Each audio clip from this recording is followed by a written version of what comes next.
안녕하세요. 반갑습니다. 자, 오늘은 이 숙종대에 있었던 황해도에 있었던 좀 재미있는 사건을 한번 살펴볼까 합니다. 차충걸이라는 사람 사건인데요.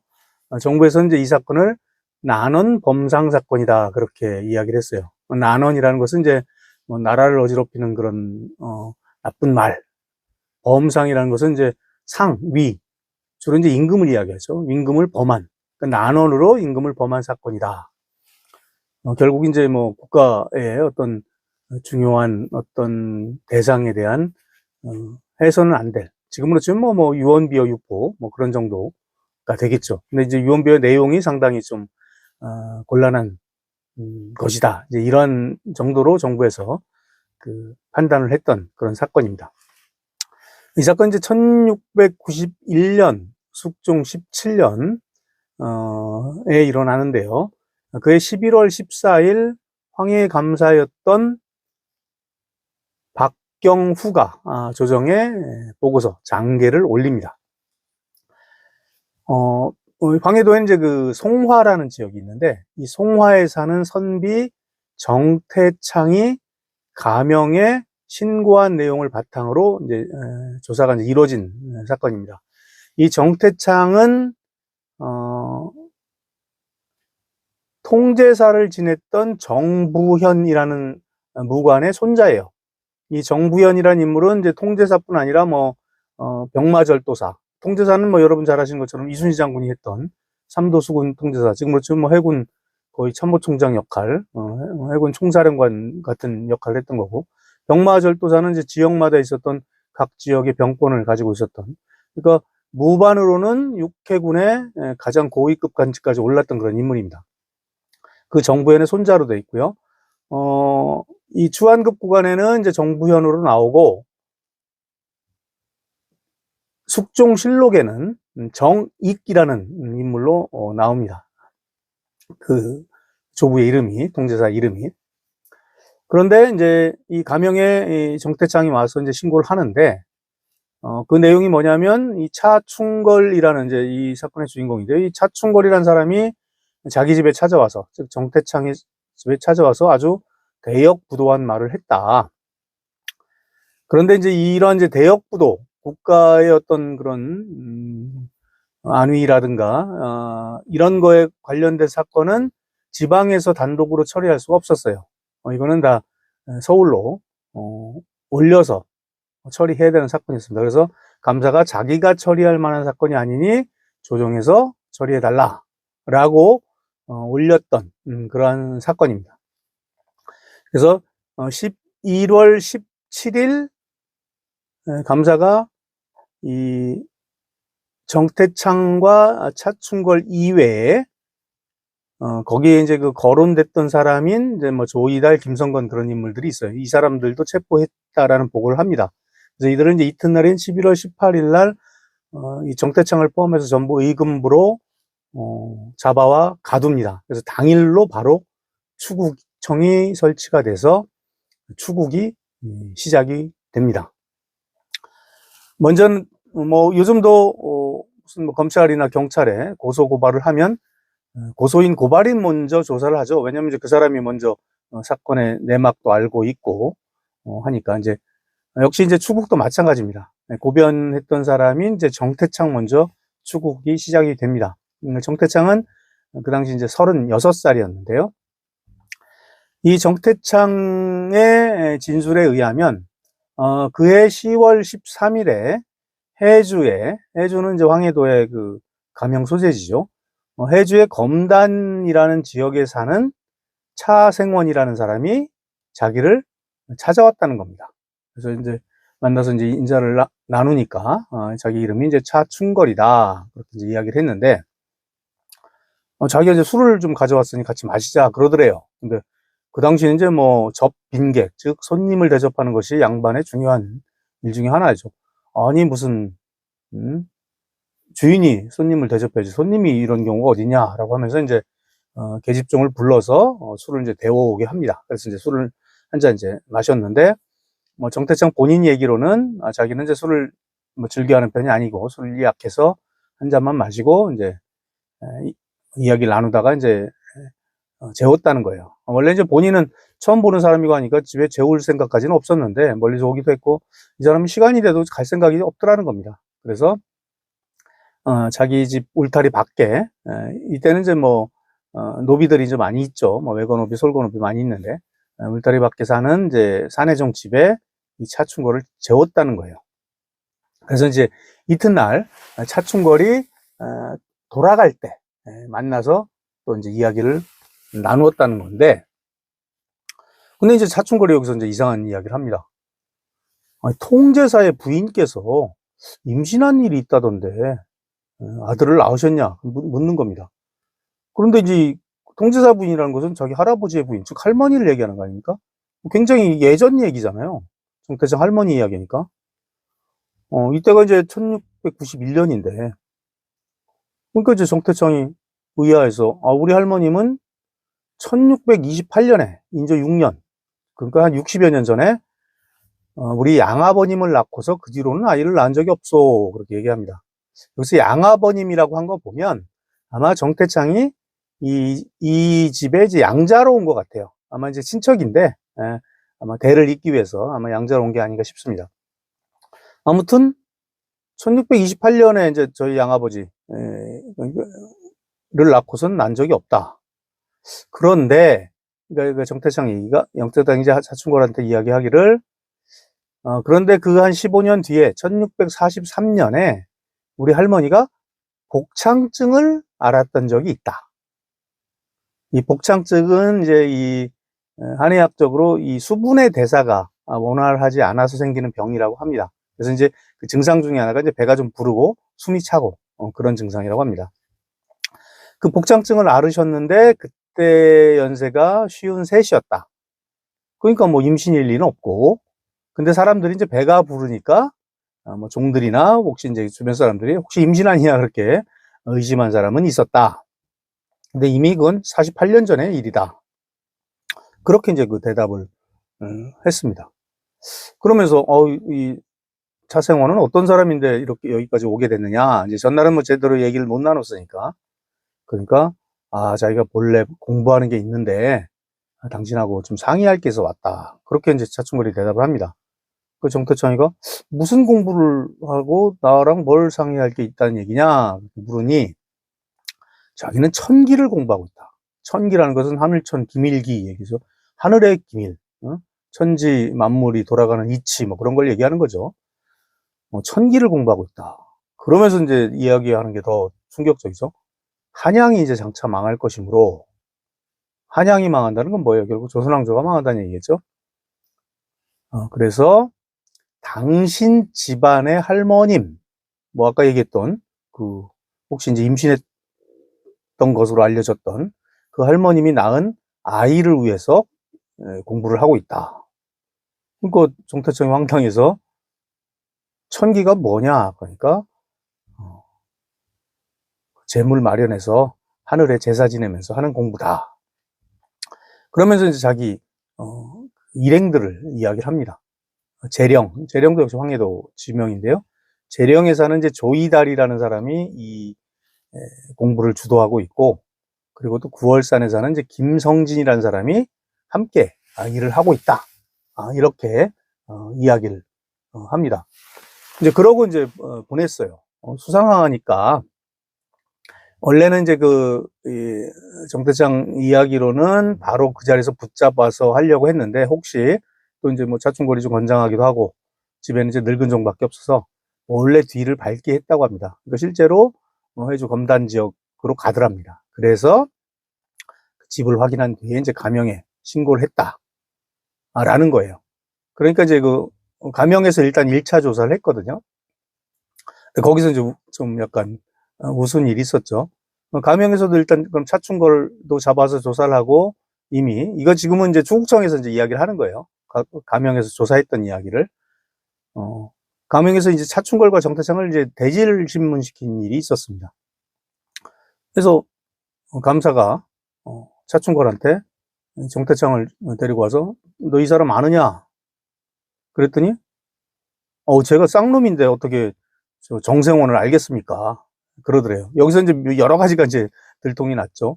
본인은 이제 차생원이라고 해서 본인도 생원 행세를 했는데 실제로 이제 상놈이었던 거예요. 그리고 이제 그것부터 더 결정적인 것은 일단 정태창이라는 사람을 모른다고 부인을 하다 보니 그런데 저는 쌍놈인데 어떻게 정생원을 알겠습니까? 그런 표현을 합니다. 너는 그러니까 감사가 너는 이 사람을 모른다면서 처음 본다면서 이 사람이 정생원인지는 어떻게 아느냐? 그러니까 이제 차충거리 고개를 숙이고 가만히 있었다. 뭐 이런 진술까지 이제 추국정에서 해요. 자 이제 고발인 조사가 끝났으니까 이제 차충걸과 그 관련자들을 이제 조사하는 본격적인 조사가 이루어집니다. 차충걸은 그 당시 49살이었고요. 처음에는 자기가 이제 정태창의 집에 왕래했다는 사실 자체를 완전히 부인합니다. 그러니까 상당히 좀 순진했던 사람이에요. 그러니까 뭐 나중에 이제 이야기 나오겠지만 실제로 이제 정태창과 어떻게 좀 도모를 해보려고 했던 그리고 그 어떤 정보를 좀 캐려고 했던 이제 그런 어떤 사실이었던 것 같습니다. 왕래 사실을 부인합니다. 그리고 이 차충걸이 그 정태창한테 자기와 일을 함께 한다고 했던 조이달이라는 사람도 잡아오는데 그 사람은 이제 61세였어요. 나이가 좀 많아요. 근데 이 사람은 이제 또 그동안 밝혀진 사실을 가지고 물으니 자기는 차충걸한테 정태창 집에 아이가 태어났다는 이야기 말고는 들은 적이 없다. 그러니까 일부는 시인을 한 거죠. 근데 나머지는 모른다. 자기가 선기를 공부했거나 그런 것들은 다 모른다. 그렇게 이야기를 했고요. 또 차충걸이 일행이라고 얘기했던 김성건이라는 사람. 이 사람은 이제 27살로 황해도 문화라는 고을이 있어요. 문화의 군인이었는데 자기는 차충걸, 정태창 둘 다 모른다. 이제 완전히 부인을 합니다. 그리고 이제 차충걸을 이 다른 사람들과 이제 대지신문을 하는데 정태창과도 대지신문을 시키고 조이달과도 대지신문을 시키는데 차충걸은 다 모른다고 일단 다 꽉 잡아뗍니다. 그 당시 이제 추국에서는 자백을 하지 않으면 일단 이제 고문을 하죠. 형문이라고 해서 형장 매질을 하면서 신문하는 그런 절차가 있습니다. 한 회에 30대까지 때릴 수가 있고요. 하루에 2차례 형문이 가능합니다. 왜냐하면 이제 몸이 상하니까요. 근데 무려 차충걸은 6차 형문까지 그러니까 며칠 걸렸겠죠. 계속 자백하지 않습니다. 조이달도 역시 3차 형문까지 자백하지 않아요. 차충걸이 6차 형문이라는 얘기는 한 30대씩 하면 180대를 맞고도 버텼다는 이야기죠. 매에는 장사 없다 그러죠. 그 당시 아마 그래서 고문을 했던 것이고요. 7차 형문을 하려고 위협을 가하니까 일단 뭐 형장을 펼쳐놓고 막 이제 공포 분위기를 조성했겠죠. 그러니까 그제서야 차충걸이 이제 자백을 합니다. 그래서 자기가 조이달의 아내의 말을 들었다, 말을 전했다라는 자백을 합니다. 여기서 또 새로운 사람이 등장을 해요. 조이달의 아내인데요. 이 조이달의 아내가 내가 하늘의 기밀, 즉 천기를 공부한 일이 있는데 이 정통제사, 즉 정태창 할아버지죠. 그 정통제산의 아이에게 천기가 드러났다. 내 공부한 결과에 의하면. 그리고 한양의 운수가 거의 다 했다. 그래서 이 정씨 아이 위에서 재물을 마련해서 하늘의 제사를 지내고 공부를 완성할 것이니 정씨 집에 가서 이 말을 전하라. 이런 이야기를 조이달의 아내가 했다는 겁니다. 그리고 동참했다고 얘기했던 김성건이라는 사람은 자기는 직접 못 봤는데 조이달 아내가 김성건 이야기를 했다. 굉장히 이제 중요한 사실이 밝혀졌죠. 이제 조이달의 아내라는 사람이 등장합니다. 그리고 이제 그 조이달도 조사를 했는데 조이달도 이제 4번째 형문에서 30대 중에 8대 때리니까 그때 이제 자백을 합니다.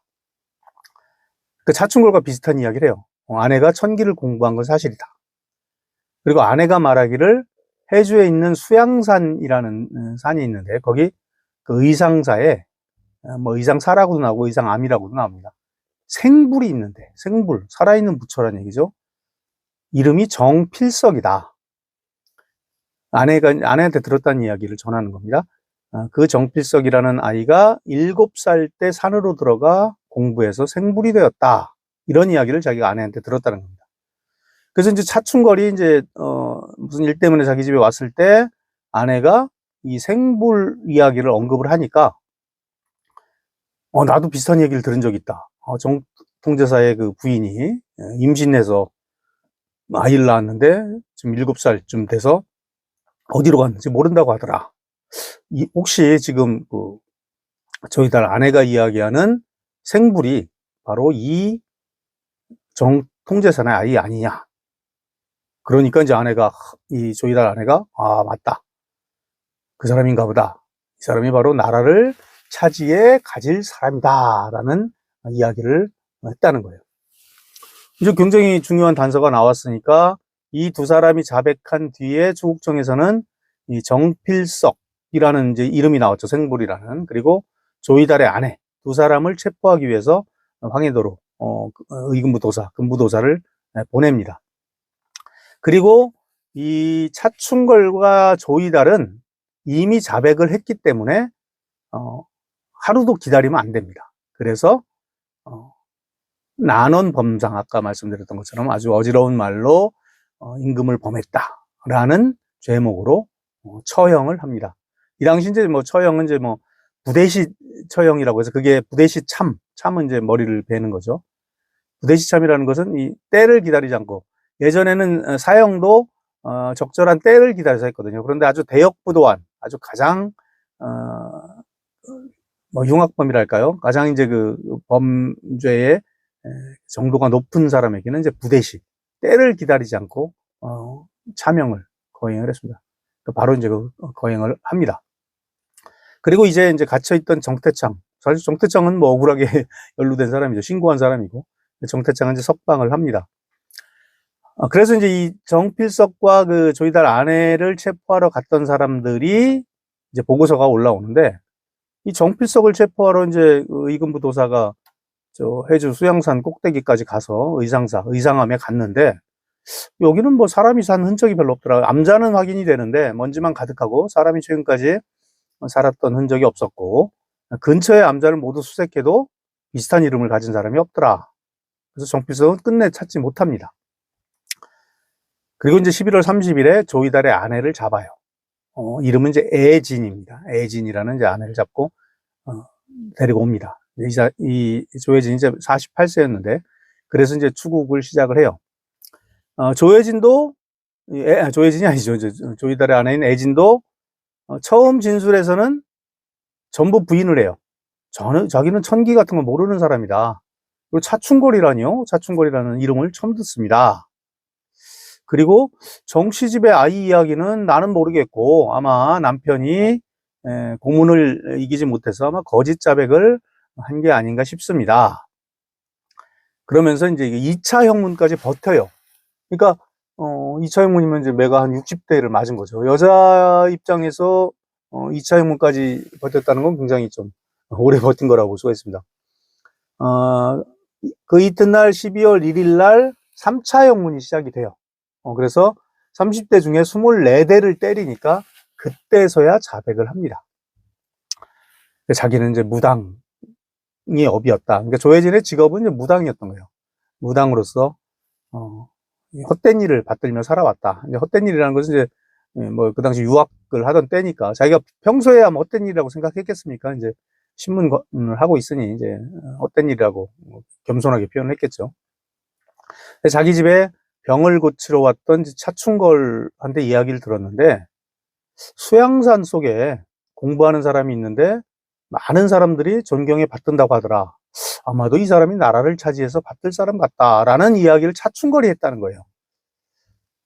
그리고 정통제사의 아이를 13개월 만에 낳았는데 어디로 갔는지 모른다고 하더라. 그래서 내가 가서 물어보려고 한다. 이런 이야기를 전부 차충걸이 했다는 겁니다. 그러니까 자기는 이제 맞장구만 쳤다는 거예요. 그러냐? 그럼 한번 가서 만나보라. 결국 어쨌든 이제 자백을 한 거잖아요. 그러니까 애진도 이제 자백을 했기 때문에 바로 그날 이제 처형이 됩니다. 그런데 사실 여러분 꼼꼼히 보시면 진술들이 대체적으로는 다 자백을 했지만 사실은 미묘하게 다 엇갈립니다. 자백한 차충걸, 조이달, 애진의 진술이 조금씩 엇갈리는데 전체적인 내용은 나왔는데 모두 자기의 혐의는 아주 최소화하면서 서로에게 책임을 미루고 있어요. 근데 이게 처형을 바로 즉시하기 때문에 사실은 이 세 사람을 또 대질신문했으면 이야기가 하나의 또 결론이 나왔겠지만 두 사람 먼저 처형된 뒤에 애진이 왔으니까 이제 애진의 말은 뭐 더 확인할 방법이 없었던 거죠. 그러니까 모두 처형된 뒤에 애진은 이미 처형된 차충걸한테 모든 책임을 미루고 자기는 이제 맞장구만 쳤다.